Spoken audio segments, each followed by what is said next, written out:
Welcome to lecture 26 of the lecture series, Psychology of Well-Being. And today we are going to look at the part two of the topic, well-being and mental health in the aftermath of disasters. In the previous lecture, we saw that there have been some important contributions by the classical or traditional positivist paradigm. That includes the psychiatric approach towards understanding well being and mental health in the aftermath of disasters. And also, we got some glimpses of the interdisciplinary or the new paradigms of post disaster well being and mental health. Now, in this lecture, we are going through the details of the new paradigm or the interdisciplinary approaches to post disaster well being and mental health. So, what are we going to learn in this lecture? Where we are going to do a recapitulation of the struggles and pursuits of well being among the disaster survivors. And within that, the nature of post disaster suffering and healing. We'll do a recapitulation of that from the previous lecture. And then we'll be taking some important um, uh, examples that helps us understand with some illustration that how suffering or a threat to the coherence of selfhood may be understood among the disaster survivors. Similarly, how a new sense of or a reformulated selfhood may be possible, and that's what is understood as healing or a movement towards or an orientation towards attaining well being among these disaster survivors. And then finally, we'll be looking at the possibilities of community based rehabilitation of disaster survivors. Again, healing is again a potent or a potential conceptual window that may help us move towards community based rehabilitation of the survivors. Well, we have already seen that struggles in pursuit of well-being among disaster survivors is marked by the evident by the hierarchies present in the everyday life of people that might shape the suffering of people rather than just the effect of traumatic event. And that's where the importance of understanding survivor suffering and healing that is related to the everyday context or everyday hierarchies of people and how that tends to threaten the contact the coherence of selfhood or who one is, what one is. And that is something which can be distressing for the person. So in fact, that's the focus of these two new paradigm or interdisciplinary approaches terms called suffering and healing processes. Well, let's do a recapitulation of what we understood by suffering. So, people can suffer from what they have lost of themselves in relation to the world of objects, events, and relationships. So, that's something which we understood as the meaning of suffering as per Castle. We also saw, in other words, that most generally suffering can be defined as the state of severe distress associated with events that threaten the coherence or intactness of person. Well, then healing becomes a concept that helps us understand what happens as some positive movement towards developing a new enabling meaning in life. So, what helps in that process is empathic witnessing of or existential commitment to be with someone who is suffering, and that uh, person who is able to empathize or be with the survivor's sense of distress or suffering. He could be, or she could be a friend, a healer, a therapist, a stranger. And that presence, or empathic presence, or committed presence to be with that person during crisis or distress may facilitate his or her building of an illness narrative that will make sense of or give value to his or her experience. And that is mediated by the survivors' cultural beliefs and values. Well, the nature of post disaster suffering and healing tells us, as the review of literature would tell us, that it could be of several kinds, and one of the aspects of suffering could be demoralization. The other could be denial of an experiential space. The third one, suffering as disaggregation or the damaging of relationship by the prevailing sociopolitical contexts.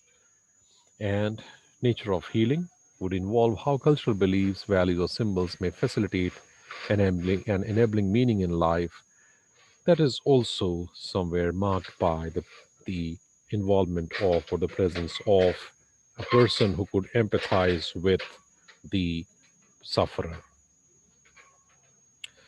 Well, let's look at the one of the aspects of suffering as demoralization.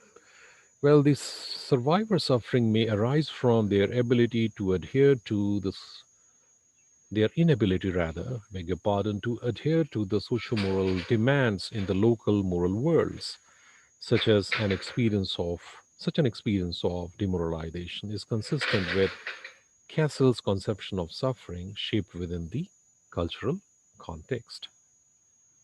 For example, in their study conducted in the battle-torn Uganda in 1980s, Brackengiller and Summerfield observed that survivors reported that their suffering arose primarily from the disruption of social or moral order due to war and atrocities.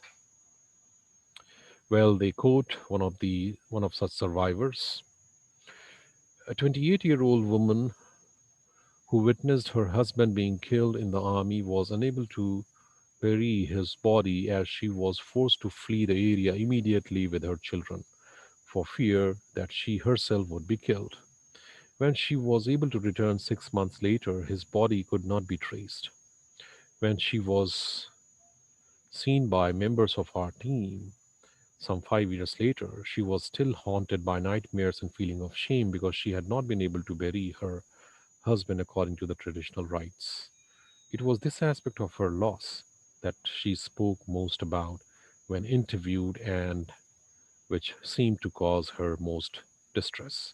Now, again, let's look at the cultural um, symbols of who a good person, who a good wife is. Again, it doesn't gel well with the inability to, or the fact that a person is not able to bury one's family member or husband. So these cultural norms, if these are not adhered to, could also be one of the sources of distress or suffering that is represented in this particular kind of suffering known as suffering as demoralization. Well, let's look at another kind of or another aspect of suffering that could also be prevalent among the disaster survivors, and that is denial of experiential space. Well, this aspect of post disaster suffering is the denial of voice or experiential space to the survivors when the socio-political conditions or cultural norms do not allow for having a meaning in life in accordance with one's own sense of selfhood. There is one typo there, one's sense of selfhood rather than one's self of selfhood. So, my apologies, I beg your pardon for that. Well, in the Indian post disaster setting of Marathwada earthquake in Maharashtra, Acharya noted in 2000 in her study that surgical operation to regain fertility was forced on women who had lost their son in the earthquake. Despite the proposal of surgical operation being unnerving, their choice of not opting for it was denied by the patriarchal norms. Well, almost all women, though scared, opted for operation with a fatalistic attitude. We have lost everything in the earthquake. If we have to die, we will. I was scared, but there are no choices. Well, importantly, as Niru Acharya in her study points out, the women were also distressed, fearing the condition that if the surgical operation didn't come out to be successful, it could result in stigma or an end of the marriage. The absence of any sign of pregnancy was a new source of distress for them. One woman stated, as the date of menses approaches, I wait and hope to miss my periods, for it would mean that I have conceived. But when I get them, I feel helpless once again. Another woman stated, when I came out of the debris, it was my second birth. I died once again after the operation, as in spite of it, I'm not able to conceive. The expectations have been raised in vain. My life is meaningless now. My husband is remarrying since I have not conceived in the last 1 year. So we just now saw, in case of these post-disaster conditions where women are not able to conceive as per the cultural norms of having sons in the family, or because they lost their son in the Marathwada earthquake, they expired in that earthquake. We find that the cultural norms of having a son could be uh, denying women their own choice, their own having a sense of you know choice in deciding who they are and what they are and what they would like to do. So that is something which is understood as a denial of experiential space because of the disaster, as well as the post disaster cultural as well as socio-political context. Well, finally, another aspect of suffering, post-disaster suffering rather, would be disaggregation of relationship.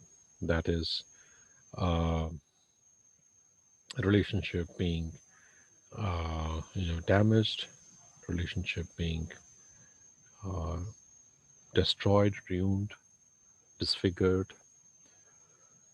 So, in my study of survivors of Kutch earthquake in India, participant Krishna Bhai, 38-year-old poor farmer, earned his livelihood through farmland completely dependent on rainwater. So he lost his 12-year-old daughter in the earthquake and shared his frustration of being looked down upon by some of the villagers.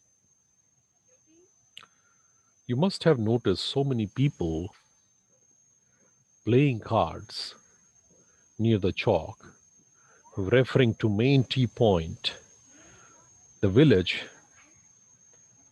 village where there is a PCO, public call office shop. They have lots of money because their family members are in Mumbai, which is a metropolitan city in India, but they do not have anything to do. They have the wadi or farmland with a facility of electric pump set for irrigation. I do not have sufficient money to buy the pump set for irrigation. I just have sugi kheti, or again farmland completely dependent on rainwater. They do not have time to even look at us or talk to us in a dignified manner. Everything has changed after the earthquake. So again, how a community divide that could be initiated because of the post-disaster context of class, context of other social hierarchies that could be present, and that might destroy uh, a sense of community amongst people. We're moving on towards examples of healing, and healing as defined in terms of formulating a new enabling meaning in life by the survivors through cultural beliefs, which could be more facilitative, progressive, and it could also be possible or facilitated by presence of an empathic listener who is committed to be with the person during crisis, during suffering. So Paras Bhai, a 42-year-old uh, daily wage laborer, received 80,000 rupees as compensation money from the government for the death of his 13-year-old daughter in the earthquake.